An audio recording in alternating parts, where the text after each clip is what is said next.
Hola, buenas tardes. Soy Francisco Javier Gutiérrez y vamos a hablarles sobre la equivalencia y la traducción.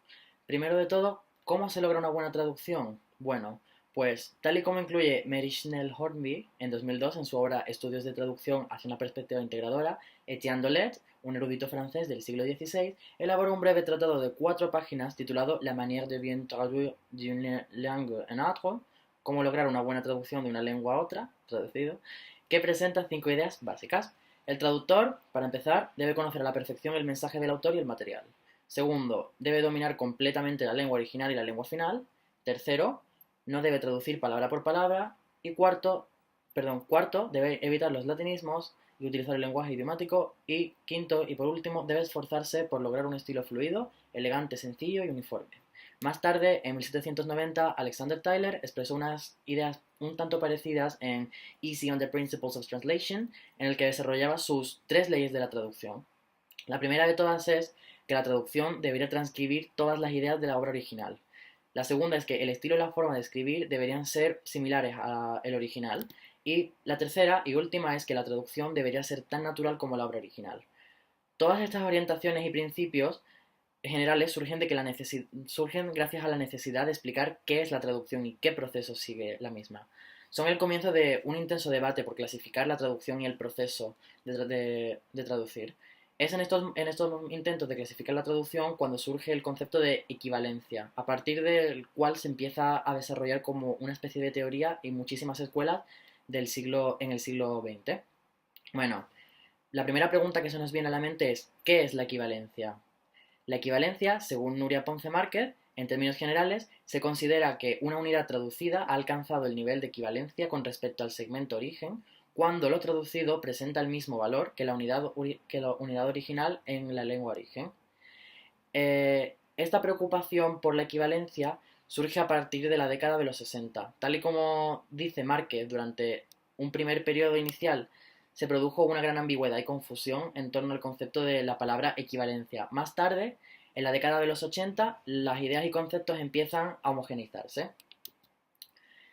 Sin embargo, a pesar de las numerosas propuestas que existen sobre qué es la equivalencia y la traducción, los conceptos no terminan de ser claros y no se llega a una definición clara y cerrada de el término equivalencia. Además, muchos de los enfoques que se adoptan sirven solo para definir la equivalencia para algunos tipos de textos, como los literarios, pero no suele ser algo aplicable a todas las tipologías textuales que existen en el mundo. Bueno, por esto tenemos que diferenciar entre aproximaciones, tipos de aproximaciones de la equivalencia y ejemplos.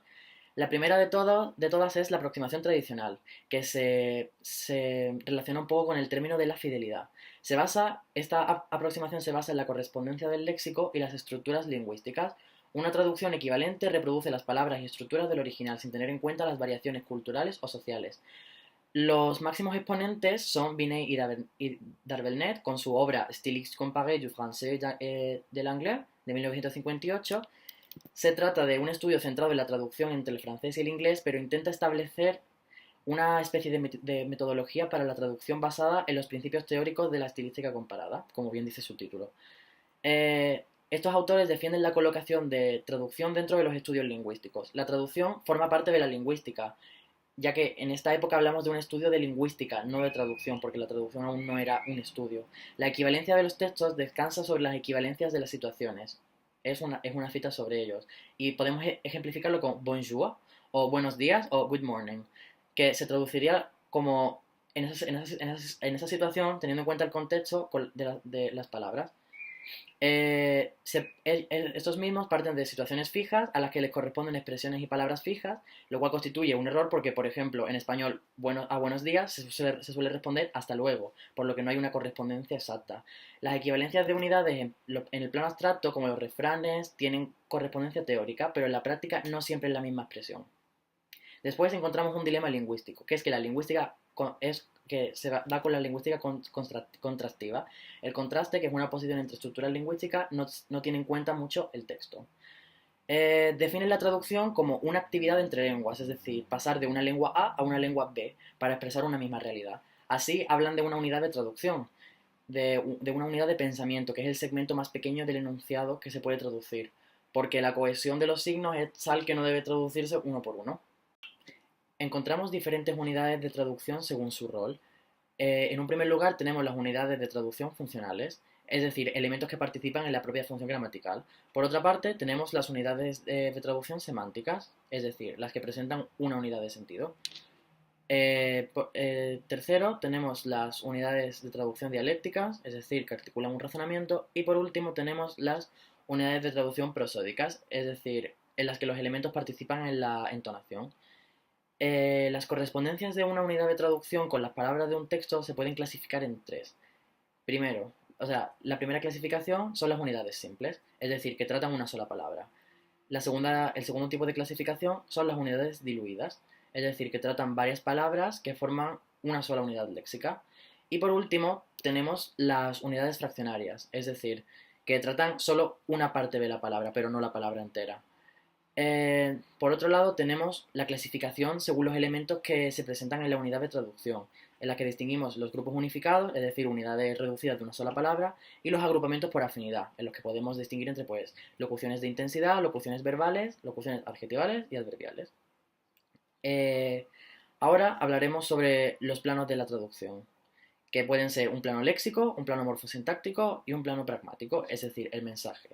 Y por otra parte, hablaremos sobre los tipos de traducción, en los que encontramos dos, directa y oblicua. La primera es la directa, que se definiría como que la lengua origen se puede trasladar de una forma totalmente perfecta a la lengua meta, es decir, categorías paralelas, como si fuera un paralelismo metalingüístico. Y por otra parte, la traducción oblicua, que se puede entender como una laguna que se llena por medios equivalentes, es decir, siempre va a haber una equivalencia para algo. Otro autor importante de esta perspectiva es Maleblanc, que tiene la misma opinión que Binet y Darvelnet, que es una visión estática y normativa, como prescriptiva. Se observa algo como si fuera una constante. Una visión normativa es aquella en la que se utilizan las gramáticas y normas y se dice lo que se tiene que hacer, lo cual es un error, ya que lo normativo se opone a lo descriptivo, es decir, lo que se hace, no lo que se tiene que hacer. Surge de todo esto una crítica, ya que esta aproximación se enfoca solamente en la lengua origen, sin tomar en cuenta que las estructuras de la lengua meta pueden ser totalmente distintas. Otro tipo de aproximación sería la aproximación lingüística de la equivalencia, y esta aproximación, como su propio nombre indica, tiene en cuenta los factores lingüísticos y la lengua. Esto relacionaba a todas las escuelas traductológicas basadas en la lingüística y las basaba simplemente en su concepto de equivalencia, todas tenían más o menos el mismo. El texto se consideraba como una secuencia lineal de unidades y la traducción como una transcodificación o sustitución de elementos de una lengua que se reemplazan por otros elementos de otra lengua. Se trataba simplemente de buscar el equivalente óptimo entre los equivalentes potenciales. Los autores principales de esta aproximación son sobre todo principalmente Roman Jakobson, el cual revolucionó el panorama de la traducción. Este lingüista dijo lo contrario a lo que imperaba en esa época. Legitimó el trabajo de los traductores y dijo que la traducción era algo posible, lo cual estaba totalmente en contra del pensamiento de entonces. Dio un tratamiento lingüístico de la traducción con la publicación de su artículo On Linguistic Aspects of Translation, donde introdujo el término equivalencia de la diferencia. Desde el punto de vista lingüístico, Jakobson tenía tres tipos de traducción. La primera de todas es la traducción intralingüística, la segunda la traducción interlingüística y la tercera la traducción intersemiótica. Jakobson legitima la posibilidad de la traducción, diciendo que todo lo que se dice en una lengua se podría decir en otra, es decir, principalmente por la existencia de universales lingüísticos. Sin embargo, también admite que no se puede hablar de la equivalencia absoluta. Lo que habría que hacer es buscar la mejor forma posible de superar las diferencias. Otro autor importante dentro de esta misma perspectiva es Catford.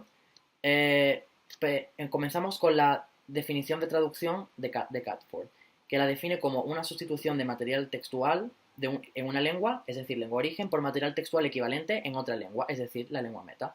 En otras palabras, el traductor que aplica exclusivamente las normas lingüísticas en el proceso de la traducción va a trasladar un texto de la lengua origen a la lengua meta.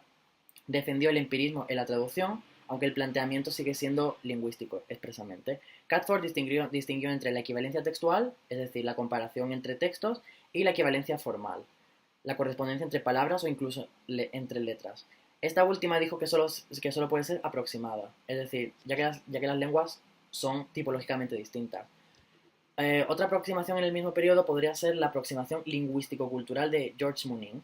Argumenta que hay rasgos lingüísticos comunes a la humanidad, pero también rasgos culturales, es decir, conceptos comunes como puede ser el luto o una boda, que existen en todas las culturas. Por eso, para él es posible la traducción. Como conclusión, se ha visto que esta aproximación lingüística, llamada lingüística, no tiene en cuenta el efecto comunicativo de la traducción. Se ignora la dimensión social de la lengua y se admite que traducir es trasladar palabras de una lengua a otra. Eh, en tercer lugar, tenemos otro tipo de aproximación que se llama aproximación etnolingüística. El que desarrolló principalmente esta aproximación se llama Eugene Naida, un lingüista estadounidense, y que en su obra Theory and Practice of Translation considera la equivalencia como algo propiamente cultural. Naida cree que las culturas son muy diferentes entre ellas y por lo tanto hay varios elementos fundamentales que influyen en comprender bien el discurso en el que nos encontramos en una cultura origen y en la cultura meta, ya que ambos son muy diferentes. Algunas de estas características son las circunstancias en las que se emite el discurso, el emisor y el receptor. También encontramos la distancia geográfica y el contexto. Además, hay que tener en cuenta que el mismo mensaje formal puede variar dependiendo de la situación en la que se emita el mismo, ya que dos mensajes formalmente diferentes pueden significar exactamente lo mismo o algo totalmente contrario. Esos factores son muy importantes para una buena comprensión del discurso y para la búsqueda de equivalencias de las lenguas, en la lengua meta, perdón. Las culturas alejadas entre sí se desarrollan de manera opuesta y son muy diferentes. Para salvar estas diferencias, Naida propone dos tipos de equivalencia, la equivalencia formal y la equivalencia dinámica, como ya hemos comentado. La equivalencia formal se traduce literalmente, o sea, dentro de la equivalencia formal se traduce literalmente el sentido de las palabras. Se realiza un trasvase formal de los términos, por lo que el texto meta es muy fiel semánticamente al texto origen, pero se pierden algunos rasgos simbólicos y connotaciones que contienen algunas palabras de la cultura origen, como es obvio. Por otro lado, tenemos la equivalencia dinámica, y en este tipo se buscan otros conceptos en la cultura meta que contengan las mismas connotaciones que el mismo concepto en la cultura origen. No es una traducción literal, como bien podemos ver, ya que en este tipo de equivalencia prima mantener el impacto que tiene el discurso de la lengua origen sobre el lector, por lo que hay que analizar el efecto que tiene en este para localizar otros conceptos que no tienen por qué coincidir semánticamente, pero que provoquen la misma sensación en el lector meta. Mediante la equivalencia dinámica, durante la traducción, se resuelve el problema de la dificultad de comprensión de un discurso en la que la cultura origen y la cultura meta están muy aisladas geográficamente. Aunque esta equivalencia puede ayudar a mejorar la comprensión entre las dos culturas, no es una teoría muy bien recibida entre los lingüistas y los filólogos, ya que creen que un lector meta puede entender un texto, ya que creen que un lector meta puede entender un texto literal. Además, creen que debido a las diferencias comunicativas de cada cultura, la equivalencia exacta de un mismo mensaje es muy difícil o imposible entre dos lenguas. Cuando se traduce, hay que tener en cuenta la existencia de ambos tipos de equivalencias para elegir el camino que se va a seguir, evidentemente, dependiendo y teniendo siempre en cuenta el contexto de ambos textos y de ambas culturas.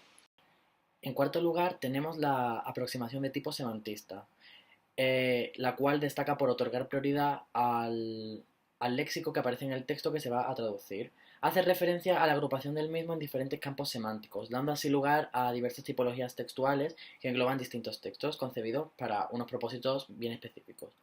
De modo que la tipología textual resultante puede llegar a condicionar nuestra metodología a la hora de traducir el texto, ya que cada tipo posee diferentes fines, receptores y elementos propios muy diversos. Centrándonos en el proceso traductológico, también estamos destacando la importancia del sentido que esconde el léxico y sus múltiples combinaciones, por lo que si optamos por elegir una metodología que priorice el sentido del mensaje transmitido frente a otros elementos del texto como viene siendo la forma, bueno, por poner un ejemplo, llevaremos a cabo un proceso de traducción orientado en mayor medida hacia una traducción libre, en oposición a una traducción más literal, que vendría determinada por la priorización de la forma frente a otros elementos del texto origen que se van a traducir, como por ejemplo a la hora de traducir una sentencia o un poema, donde la forma es un elemento fundamental y de gran importancia del propio mensaje del texto. Una de las autoras de esta aproximación es Julian House, que centra su estudio en la evaluación de la calidad de las traducciones y de la equivalencia, y afirma que la traducción consiste en reemplazar un texto origen mediante un texto equivalente semántica y pragmáticamente en la lengua meta. Por otro lado, nos encontramos el modelo de relevancia propuesto por Good, que se basa principalmente en la teoría de la relevancia formulada también por Spearberg y Wilson en 1986 y 95, la cual aparece vinculada al concepto de equivalencia en la aproximación semántica. La equivalencia deja de ser aquí un mero concepto de igualdad entre un segmento lingüístico y otro y pasa a convertirse en una semejanza interpretativa entre la percepción que el traductor posee de las intenciones del autor y lo que él mismo plasma en el texto traducido. Otro de los lingüistas destacados de esta aproximación es Cade, el cual identifica 4 grados distintos de equivalencias. Primero, la equivalencia total. Segundo, la óptima o facultativa. La tercera, la aproximativa. Y la cuarta, la cero o también llamada nula, como veremos más adelante. Sin embargo, cabe hacer hincapié en una de ellas, que es la equivalencia aproximativa, la cual se caracteriza por la existencia de una correspondencia total en el plano formal, en la que, sin embargo, el término de la lengua de llegada expresa solo una parte del contenido semántico del término original. Un ejemplo muy ilustrativo de este fenómeno es la traducción de toros como balls. Desde una aproximación semantista, el término no sería el más apropiado, ya que una parte del contenido de este término quedaría elidida porque el término toro conlleva unas implicaciones muy ligadas a su país de origen, es decir, España. Por otra parte, la aproximación semantista nos concede la posibilidad de focalizar nuestra traducción en el sentido del mensaje transmitido, escogiendo así una metodología apropiada que tenga en cuenta las intenciones del autor original, también teniendo en cuenta además otros factores que incidirán en el resultado de nuestra traducción, como viene siendo el contenido intrínseco semántico de los términos o sus combinaciones, tratando así de mantener las características originales del texto, las características del texto original. Sin embargo, también cabe destacar cómo la aproximación semantista trae consigo otros inconvenientes en algunas ocasiones, como viene siendo un ejemplo de la descontextualización en la traducción, como ya hemos puesto, por ejemplo, a la hora de traducir un poema. La quinta aproximación se llama aproximación textual, y como bien su nombre indica, ya no hablaremos más de las equivalencias de oraciones nivel léxico individualmente, sino de los textos en sí. Es una aproximación que nace a partir de teorías y aproximaciones de procedencia centroeuropea, cuyos autores se centran principalmente en el estudio del texto literario. Para ellos, ni la oración ni la palabra son la unidad máxima para determinar la equivalencia, sino el propio texto, aunque, como también afirma Rice, hay que ir incluso un poco más allá del texto para encontrar todas las posibilidades que nos encontramos en la equivalencia, es decir, saber lo que hay detrás del mismo texto para saberlo. Evidentemente, también hay que tener en cuenta la tipología textual a la hora de hablar de la equivalencia del texto, ya que podemos usar distintos métodos para cada tipo de texto pertinente. Por otra parte, la aproximación textual relaciona el proceso de la traducción con las funciones específicas del texto origen y el texto meta, y también nos introduce los términos overt contra covert dentro del proceso traductor, que también conocemos como traducción domesticante y traducción exotizante, que por ejemplo planteamos ante un texto con referencias culturales propias de la cultura origen y tenemos que decidir si adaptarlas, es decir, domesticarlas, o mantenerlas en la lengua origen, es decir, exotizarlas. Por otra parte, nos encontramos con la aproximación estética. Este tipo de aproximación está estrechamente relacionada con la literatura, debido a sus características estéticas y estilísticas. La misma surge de la necesidad de establecer equivalencias y transferir el valor artístico y estético de las obras. La segunda escuela de traducción más importante en Europa en el siglo XX fue la escuela holandesa, la que consideraba la traducción como un ámbito dentro de la literatura comparada. Además, destacarán también las aportaciones de los teóricos israelíes como Eben Zohar. Sin embargo, la escuela alemana también hará sus aportaciones al concepto de equivalencia desde el punto de vista estético. Esa escuela optaba por una manipulación del texto origen a favor de una traducción adaptada a la lengua meta y con el objetivo de lograr un propósito determinado. Es decir, no adaptaban la equivalencia, sino que admitía la manipulación. Esta concepción de la equivalencia, o mejor dicho, de la no equivalencia, está muy unida a la teoría del polisistema de Eben Zohar, considerando la traducción, principalmente la traducción literaria, como ya hemos comentado, como un elemento más en la lucha por el dominio dentro de ese polisistema de modelos primarios y secundarios. Tal y como explica Snell Hornby, los teóricos israelíes defendían el carácter innovador y creativo de la traducción literaria, considerándolos una parte integral de la cultura meta y no solo como reproducción de otro texto. Algunas teorías relacionadas con la aproximación estética son las de Popovic y Kola. Según Nuria Ponce Márquez, para Popovic existen 4 tipos de equivalencia. La primera de todos, la lingüística, es decir, traducción palabra por palabra. Después, la paradigmática, equivalencia entre los elementos gramaticales. Estilística, es decir, los elementos que mantienen el significado y que buscan una misma expresividad, y por otra parte la textual. Dentro de un enfoque estilístico resulta de interés la equivalencia estilística que observa el significado del texto, pero también por otra parte su expresividad. Más tarde, Kola propone otros 5 tipos de equivalencia, y entre ellos cabe destacar la equivalencia formal, es decir, la equivalencia estética y estilística, en la que se observan las características estéticas y estilísticas como la rima, las metáforas del texto origen, y se acaban reproduciendo en el texto meta.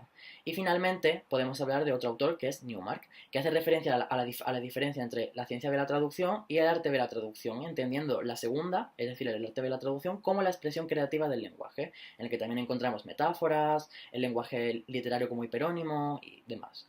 Lo que es claro es que la equivalencia estética está subordinada a otros tipos de equivalencia, ya que la equivalencia basada en una perspectiva estética es un enfoque que quedaría incompleto si no se atienden otros tipos de equivalencia, como la textual o como la semántica, ya comentadas anteriormente. Y por último, nos encontramos con varios tipos de equivalencia. Primero vamos a hablar de las equivalencias distinguidas por Otto Kate, que distingue 4 tipos.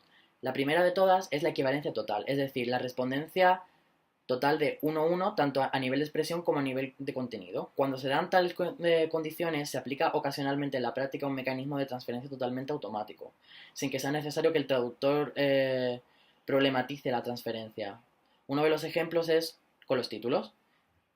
Por ejemplo, el presidente del Consejo del Estado, Vorsitzender der Staatsrates. Por otra parte, los nombres geográficos como München y Múnich.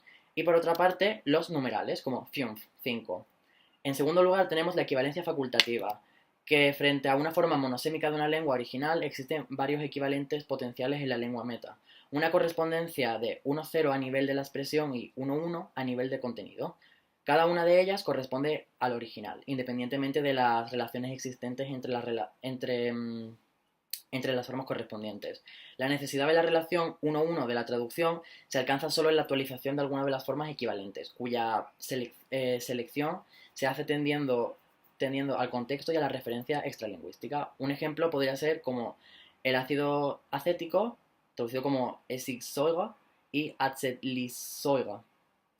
En tercer lugar, nos encontramos con la equivalencia aproximativa, que a nivel de la lengua se da entre formas monosémicas de las formas originales y meta, cuyo valor semántico no coincide, ya que la amplitud semántica de la forma origen es mayor o menor que la forma meta. La relación 1-1 a nivel de habla se logra mediante el contexto o la inclusión de elementos explicativos en la traducción, como bien se indica. Que un gran ejemplo de ello sería los adjetivos de color. Y en cuarto lugar nos encontramos la equivalencia cero, en el que el sistema meta carece de una forma correspondiente para la monosémica del sistema original. Por lo tanto, se da una relación 1-0 en este nivel. Pero para lograr una relación 1-1, en el habla hay que reproducir la equivalencia referencial mediante transposiciones, modulaciones, paráfrasis o explicaciones de cualquier tipo. Y por último, tenemos la difusión de las ideas de Cade, en el que los tipos de equivalencia de Otto Cade han tenido una amplia resonancia, en los que los tipos propuestos por Cade han tenido una gran resonancia entre los distintos autores que discuten el concepto de equivalencia 1-1, es decir, equivalencia total, como supuesta característica de la traducción de términos técnicos. Se encuentran Kola, que lo reproduce con ejemplos propios, aunque sin mencionar a Cade en este contexto, y otros autores como Arndt Schmidt y Cosseriu, que discuten el concepto de equivalencia 1-1 como supuesta característica de la traducción en términos técnicos. Y bueno, eso sería todo. Muchísimas gracias por haber visto el vídeo y esperamos que le haya gustado la presentación.